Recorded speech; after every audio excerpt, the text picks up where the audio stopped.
everybody, this is JD Gaming. Happy 5th anniversary, guys. That's right, this channel is 5 years and, as promised, going strong with the new era of the channel. So yeah, I've been away for a while, but now I'm back fresh with a bunch of fun ideas. So hope you guys are as excited as I am for what's in store.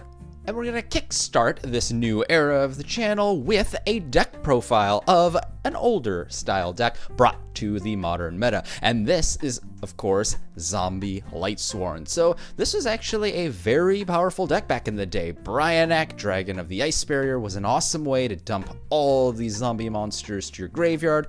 Tuners like Plaguespreader Zombie were so powerful that they were actually limited on the Forbidden and Limited list back in the day, and of course, we simply didn't have the other mechanics that this deck is now able to take advantage of, like 𝕮𝖃𝐸 and Link monsters. So I thought it would be a fun thing to kind of revisit. I felt a lot of nostalgia for this time frame, and since my friend was always playing zombies back in the day, that was kind of his thing. I never really got a chance to go ahead and really explore into this territory, but especially lately while playing, you know, Omega Turbo or spam with the Shiranui engine and such, playing around with the new zombie world structure deck, you know, with the 𝕮𝖆𝖇𝖑𝖊𝖓 and all that stuff. I thought it'd be kind of cool to go ahead and play this, and I gotta say, this was a fun deck to go and kind of get back into Yu-Gi-Oh! With. So we're gonna do a let's build as always. I'll go through and discuss my reasoning for things, why they're in here, what cool things you could do with it, all that kind of jazz. And then if you just want to see the alphabetical profile, that's at the end of the video, but you can click the table of contents timestamps down below in the description box, and that'll take you to the various sections as always. So without further ado, let's build Zombie Lightsworn. As always, the first step in building any deck is to establish a theme and to build a core that supports the deck's goals. And here, we're talking about Zombiesworn. So of course, the first part is going to be our zombies, starting with the Shiranui Solitaire engine that you've seen on this channel before. So easiest way for me to describe this is it's Lone Fire Blossom. Tribute it, and you're able to go ahead and summon a zombie tuner from your deck with 0 defense. Has an additional ability, but it's only relegated to Shiranui decks specifically, and I didn't quite find anything that I really wanted to use in a deck like this, so feel free to experiment with that if you would like, but realistically, I'm using it just to tutor out one of our 2 Unizombies. So this thing has 2 abilities that let you increase the level of a monster. Doesn't even have to be your own, by the way, by 1. So you could discard a card, which will dislodge things from your hand, make their effects alive in the grave, all that kind of fun stuff, and you can also go and use its other more commonly used ability in this deck to send one of your Mizukis to the graveyard, and basically by doing that we can go ahead, bump this guy up to a level 4 tuner monster, banish Mizuki. That lets us revive a zombie from our graveyard like a copy of Shiranui Solitaire, and between these two we now have a level 4 zombie tuner, a level 4 non-tuner, and of course that can go for something like PSY-Framelord Omega, and that's awesome because now during our opponent's turn we can push Mizuki back to our graveyard every single turn, on top of it just being a 2800 body that rips cards out of your opponent's hand and can even recycle himself along with some other card should he ever fall. The limited status really doesn't hurt this deck too much. Yeah, you can't abuse him with like a 2-card loop or anything, but he's still awesome and he's worth playing. But the cool thing here is you gotta realize, whereas this engine is nice for being able to summon level 8 synchros fairly easily, having 2 level 4 monsters is very flexible. You can turn these into Link monsters, and you can even go for rank 4 monsters, and that's where we're gonna start talking about the other half of Zombiesworn. Looking into the Lightsworn side of the deck, we'll now start off with the best enabler for the strategy, 3 copies of Charge of the Light Brigade, which for cost will mill the top 3 cards of your deck to the graveyard and then allow you to basically search for any eligible level 4 or lower Lightsworn monster from your deck and add it to your hand. So this is obviously really powerful in that it puts something into your graveyard immediately for use, which could be a zombie, could be a Lightsworn, could be any number of other tech options as well. So this is a very important card for obvious reasons, and we'll start off by playing just 2 copies of Raiden, Hand of the Lightsworn. Now this is a card, obviously if you're playing like a 60 card version of the deck, you would want to consider playing more copies of it, but I kind of like playing 2 copies with the 1 Rhoda as just a warrior monster that can be searched. Essentially, Raiden is a level 4 tuner, 1700 attack is fairly solid for that, and has the ability to go ahead and mill 2 cards from the top of your deck during your turn, potentially gain an attack boost if you hit any Lightsworns, and then during the end phase, if it's still around, you do get to mill 2 cards as well. So it's just the fast kind of mini card trooper, if you will, in the strategy, and the fact that you have 3 charge, 2 of itself, and 1 Rhoda means you essentially have 6 copies in a 40 card deck that this is going to end up becoming. So that's why I kind of like it. I also like Rhoda specifically over Raiden because it allows you to tech in other warrior monsters into the strategy as well, and we'll kind of discuss that in the next section where we talk about tech and the extra deck. From there, I like playing 3 copies of Lumina, Lightsworn Summoner. This is basically the heart and soul of the Lightsworn strategy. Lets you pitch a card from your hand, which again is good because it gets dead cards out of there, makes things more live. It doesn't matter what it is, could be a monster spell or a trap, and that is going to come up in the strategy. But that lets you go ahead and revive a level 4 or lower monster in your graveyard, and that's awesome because now you could combo it off with Raiden. You know, you get to go ahead and mill 2 cards off Raiden, then make a Synchro or Link play or something along those lines. It's just awesome, especially because Lumina can Lumina into Lumina. You could just chain through all 3. None of the Twilightsworn version in this build, particularly because I wanted to keep things concise. The zombies are going to take up a little bit more room than usual, so I didn't want to go and try and banish the Twilightsworns, or regular Lightsworns rather, in order to make the Twilightsworns live. Twilightsworn Shaman is still very powerful. You're able to revive things essentially for free by taking advantage of your graveyard as a cost, but Lumina, classic Lumina, is going to be a little bit better for this type of a streamlined strategy because it's going to get pretty hectic with the zombie components. I like 1 Lila in here just for tech. These days we do have plenty of things that we would want to remove with this thing. Field spells, continuous spells, pendulum scales, and back row all alike, so very nice having the 1 copy of it because again with charge you essentially have 4 copies of this. And then a little more standard, of course, is our 3 copies of Wolf. This thing is just unfair if you hit it, and it's not the most fun thing to draw into, obviously, because whereas it's a 21 beater with a level 4, you know, good stats, light beast warrior on the field, you don't really want to draw it because you can't summon him. So we actually will be playing the 3 copies of Solar Recharge. This deck plays plenty of Lightsworn monsters in total, so you will be able to resolve this in order to draw 2 and then mill 2 after that. I always forget about that mill if I stay away from this deck a bit too long. So don't forget about that. It's not just like Destiny Draw or Trade In. You get the mill 2 on top of it, which is really, really cool. And it dislodges your wolves and sets up like your Raiden combos with your Lumina and all that kind of stuff. So I like it for that reason there. We will be playing the 3 as a result. And then kind of 1 card that ties both of the engines together is going to be Foolish Burial because you can instantly summon your wolf. You can go ahead and load something like your Unizombie, your Mizuki, whatever you may need for the situation. And this will tie us now into some tech cards because essentially now we have an engine that we want to normal summon into to get things started and an engine that sends things to the graveyard, and they kind of work together because we want to be able to get as much value out of the graveyard as possible. So as we talk more about the tech that will make the deck run a little bit better, I want to start off with here 2 copies of Plaguespreader Zombie. This classic tuner was once limited because it was way too abusable and comboed too well in a strategy like this. It lets you go ahead and when it's in your graveyard, place a card from your hand into the top of your deck and then special summon this card, but it gets banished when it leaves the field. But it just so happens that every one of this card's downsides can actually be played into for your advantage. So first of all, you could go ahead and returning a card from your hand to the top of your deck. Doesn't matter if it's something like a wolf or any other target, maybe another Plaguespreader, whatever you may want to end up in the graveyard, it'll go there from the deck, and then you get to special summon it, trigger it from hitting the grave, whatever. It all works nicely for that. But on top of that, Plaguespreader Zombie allows you to go ahead and turn any of your level 4 non-tuners into a free Synchro monster. So things like Stardust Charge Warrior, which will be able to draw you a card, replacing what Plaguespreader Zombie just put away, and able to attack a bunch of monsters, like a bunch of weak link monsters or free tokens or whatever your opponent may have spammed. That gets rid of all those. And, you know, classics like Bryanak. This was actually the reason I wanted to build this deck. I just felt nostalgia for this card. I was like, I miss the days where you could go in. You know, you can't do dumb loops with this card anymore because it has been errated to a hard once per turn and only bouncing your opponent's cards, but it's still cool in this strategy where you're able to get rid of extra cards in your hand and put them into getting rid of your opponent's board so you can just push for game, because it may not be the most competitive version of this strategy or of Lightsworns or Zombies or anything, but it is a lot of fun, and Bryanak does let you clear your opponent's field enough for you to push for game with the damage that this deck is still able to put out. So I like it for that. But another cool thing here is, let's say you went and you revive Plaguespreader with Mizuki instead of with its own effect. Now you can combo it into one of these two, and obviously you could go for PSY-Framelord Omega because, oh, now you can push back my Mizuki and my Plaguespreader every turn. That's really cool because that's synergy. We could also go for Crystal Wing Synchro Dragon, who is going to be able to negate an opponent's monster effect each turn and then just grow to monstrous levels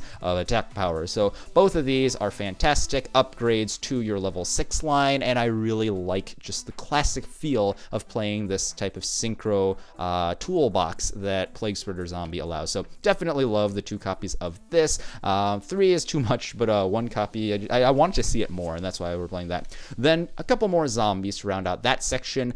Goblin Zombie is basically going to Sangan you out a zombie monster. Except it's even better. It's any zombie monster with 1200 or less defense from your deck to your hand if it's sent from the field to the graveyard. So can't miss timing because it says if. It doesn't say a when you can optional type of keyword phrasing. And on top of that, all your zombies have 1200 defense or less. So you're able to add anything you want from your deck to your hand. And then if you revive this with Mizuki, you can obviously re-abuse it. I want to stick with 1 because it does kind of require a normal summon in this particular strategy unless you happen to have used Mizuki to bring this out. And so this way you get the value out of the search, but you don't clog it as like a kind of iffy draw by having it. But definitely a powerful card to look more into if that seems like a fun way to play for you. And then Zombie Master is basically like Lumina for zombies. The big problem with it is it does have to stay on the field to activate and to resolve that effect, which means if you get hit by Ghost Ogre or something of those lines, it will die. But zombies are powerful enough. I like the one of each of these because now I have extra utility from my deck, from my graveyard, and get extra value off of these level 4 tuner, or non-tuners rather, that I can use alongside my tuners. So that's where we're doing that. 1 Goblinberg, because I said I was playing the Raidens. Another big reason is because Rhoda lets me go for Goblinberg, so now I essentially have 2 copies of a card that can kickstart any of my plays. I can bring out a tuner and start making synchro plays and climb up with Plaguespreader. I can go ahead and summon Wolf or something else that's dead and stuck in my hand, so I don't have to put it on top of my deck with Plague or just discard off Solar Recharge. I can just use it using Goblinberg, and I really like it for that one. I definitely feel the 1 copy at least will help since you're already playing Rhoda, but I don't know for a fact how much extra value you'll get by playing additional copies. Honestly, it's not a bad card. I wouldn't feel uncomfortable playing 2 copies, but basically it's in here as an additional enabler in a strategy that kind of gets a nice little boost and extra tricks, extra layers, if you will, by playing that card. Then from there, we are playing without any Brilliant Fusion, actually, just because I didn't want to load this deck up with Predaplants. You could, in theory, do that, but let's take a break from the plants for just a moment. We'll get to plants very shortly on the channel anyway, so decided let's go ahead and play one of each of these performages. So everyone knows Trick Clown lets you go and revive any of these, by the way, by making its attack and event 0 and taking 1000 damage once per turn. You could go ahead and special summon Hat Trigger for free if there's at least 2 monsters anywhere on the field, which is nice as well. And then Damage Juggler, of course, will let you search one of these 2 if it's in your graveyard, and it has a nice hand trap ability to protect you from damage. So all in all, I like this one of package. You could play multiples of any of these, honestly. Like, you could get away with playing more than 1 Trick Clown. I just felt 1's enough, because if I see it, awesome. If I don't, it won't, you know, it won't clog stuff up. Because if I'm not playing multiples, I can't draw into multiples. Hat Trigger, you technically could play 3 and spam all 3 onto the board at once, but in this particular build, I decided not to go with Glow Up Bulb and Naturia Beast and all that fun stuff, so mainly for extra deck space, and how frequently I would actually access level 5 as a synchro, so that's ultimately why I chose the 1, but don't forget that is an option. Some people will prefer to play Glow Up Bulb for, you know, Nat Beast here, and Hat Trigger is an awesome way to do that. And then Damage Juggler, it's Damage Juggler. If it came to multiples, it honestly would be even better, because you'd be able to block damage, stay alive longer, and then go for additional resources afterwards. Then I like playing, just for additional utility and power here, the Black Dragon Collapse Serpent and White Dragon Wyverburster. So these guys are essentially a Chaos Dragon version of Reborn Tengu. Although they're hard once per turns and how often you can summon them, you are able to go summon the Black Dragon by banishing any of your light monsters, so tons of Lightsworns here, and you could summon Wyverburster by then getting rid of a dark monster, like Collapse Serpent, your Unizombie Plaguespreader, you know, that type of stuff. Plenty of fodder on both sides here, and essentially, Wyverburster and Collapse Serpent are able to search each other out, which means you get 2 monsters monsters in the process, and then you search the other copy as well. You basically end up looping through these, so even if you mill, you're probably not going to destroy the entire engine by playing 2 of each. You could play 3 of each. I just feel like it's a bit overkill to do so. So I like the extra dimension that these cards bring. You just bring out level 4 monsters for free. You can synchro a link with them and claim their abilities. Unfortunately, you cannot Xyz summon because they won't be considered having been sent from field to grave to claim their additional cards, and you really do want to get the extra value out of them. But nonetheless, very powerful options. Since this deck can synchro and link so easily, I very much love seeing these guys in here. And then Monster Reborn, this is basically, we don't have Soul Charge anymore, which is good. You know, that card was absolutely nuts. But Monster Reborn is awesome in this strategy because you can bring back entire synchro monsters or link monsters in addition to bringing back beaters and combo pieces and whatnot, as you may see in other decks. So the fact that you're bringing, you know, stronger monsters out from your extra deck that are not going to lose their full value like Xyz monsters would makes this card pretty darn good in this strategy. And then my last card for the main deck is my replacement if you can call it that, for Fairy Tale Snow being hit. So someone asked me, JD, what are you doing now that Snow is banned? Well, you can't exactly replicate that card. That card was nuts, and good old Thunder Dragons made sure that it would not see the light of day for at least the near future, right? But essentially, Rise to Full Height is a fun little trap card. It lets you double the defense of a monster on the field for a turn, but then make its defense 0, which I guess you could target your opponent's guy and then after a turn make it 0. That's not the point of this card, though. The whole point of this thing is if it's in your graveyard, you can banish it to target one of your monsters, and then your opponent can only attack that monster if they attack at all. So no other guys. If that guy dies, they can no longer attack, all that fun stuff. And you can only use, like, I guess you can only activate, like physically flip this card up once per turn. So why am I playing 3 of this? Essentially, this is an amazing thing to send to the graveyard for your discard costs, for your mills and whatever, because now you're able to turn your consistent level 8 synchro engine into PSY-Framelord Omega. This card will go in the graveyard. You target your Omega, banishing it during your opponent's turn, maybe even push it back during the standby phase. And then what you're able to do is have Omega dodge. As long as they didn't kaiju you as your first, or as their first option in the turn, you're basically going to be able to chain Omega, get out of the way, and now they can't attack you at all because Omega was the only thing they were legally allowed to attack thanks to Rise to Full Height. And then next turn, Omega comes back, you attack with it. Next turn, you go push this back into the graveyard, do it again, and basically they can never attack you. It's a soft lock as long as they have no way to get rid of your Omega, which honestly, yeah, some decks are going to be able to deal with it easily. Some decks are going to be playing Ghost Ogre and Snow Rabbit and that kind of thing. But a lot of strategies will actually have a surprising amount of difficulty getting over this dumb combo because everything resides either in the graveyard, banish, or is called PSY-Framelord Omega and it can dodge as a quick effect. So I like this. It's able to protect your boards very nicely. It's not just for PSY-Framelord Omega, though that card is absolutely nuts with it. And how do you get this thing to the graveyard? Well, you play 3 copies so that you mill this thing consistently, right? But don't forget, this is Lightsworn. We're going to talk about the extra deck now, and we're going to go into Curious here. So this thing can be summoned very easily using, let's say, a Spellcaster Lightsworn, like Lumina, or maybe a Trick Clown, alongside a Wolf and a Raiden. A lot of, those types of combos will come up that'll let you bring this out. You could even bring out a dragon like Wyverburster. So essentially bring out 2 guys, or 3 guys rather, of the same attribute, different types, and you're able to go ahead and summon this thing. It instantly will let you go ahead and mill a card from your deck to graveyard. So you could go for a Wolf for free monster. You could go for a Plaguespreader to make a combo. Or if you have nothing else, just go for Rise to Full Height and you set up a dumb combo, right? Lots of flexibility in what this card's able to do. And then when you mill during your turn, whether it's because of this thing or anything else, you could go ahead and mill 3 cards, or you have to mill 3 cards rather. And then if your opponent ever destroys this guy, which, I mean, they could, it's a 2400 guy and it gives your opponent an arrow, you're able to punish your opponent by taking any card in your graveyard, adding it back to your hand. That could be something really powerful. Depends on the situation, but it's a very flexible card, so definitely want to play that. Plus, you just want the arrows to get some additional power out of your extra deck. It's mainly used as a toolbox, so you don't need to have more than 2 arrows to really be able to survive, but it's in there for that. Another Lightsworn themed monster we'll use is Minerva. This thing thing is easy to summon, obviously, in Lightsworns, because you have Raiden, you have Wolf, you have Lila, and all that stuff. But on top of that, don't forget, the Zombie Engine puts 2 level 4s on the field, and you can just stack them for Minerva instead. Lets you draw cards for Lightsworn's 𝗍𝗎, lets you kill cards for Lightsworn's 𝗍𝗎. If this thing dies, is kind of a revenge effect. So very powerful card overall. The reason I play 1, honestly, is because it does have a hard once per turn. Could you play 2? Yes, you probably could get away with it. I just didn't like having to have a second copy in my extra deck and then just never play it in like the faster board setups this deck is able to produce.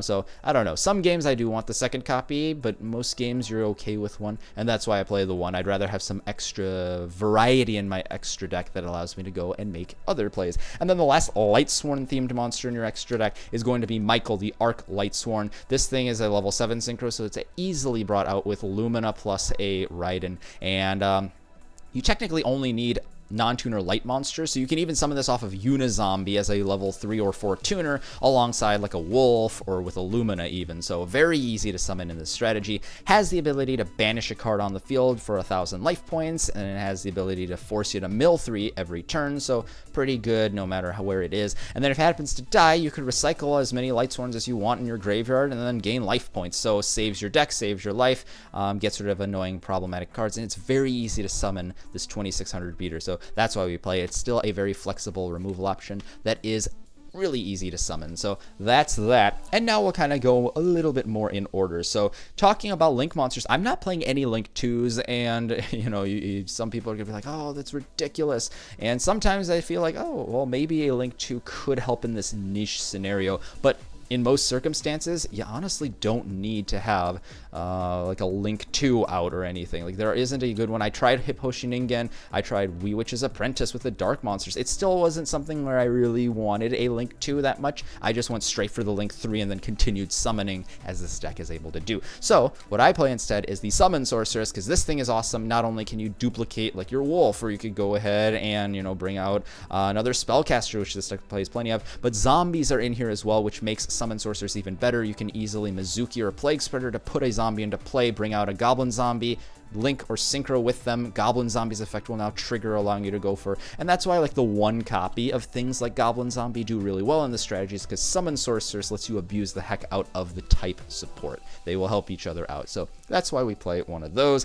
And then our Link 4s, this is pretty standard, but we're playing the 𝗵𝗔𝐿 Dragon, the 𝗵𝗔 Dragon, and the 𝗍𝗔𝖄𝗔, essentially because you have so many free resources, you can easily get this guy out and he will let you keep going off. This thing kills your opponent and you get free monsters from the graveyard that you could put into defense at any point, because, you know, this effect just ends games. It's worth playing. And then 𝗵𝗔𝐿 Dragon is awesome because you're still able to get around dumb board scenarios like your opponent's 𝗵𝗔𝐿 Dragon, and it's still a powerful Link monster. Plus, on top of that, don't forget, this opens a ton of zones and you're going for this a lot. This opens up 2 zones no matter how it's played, and even this thing can be used to open up a zone if you need to. So realistically, it's an additional reason why you don't need the Link 2s. They're not high impact enough to really warrant spending your 2 monsters. You might as well put them into something bigger, because this deck is able to easily spam out 3+ monsters out of nowhere at pretty much any stage in the game. So that's why that.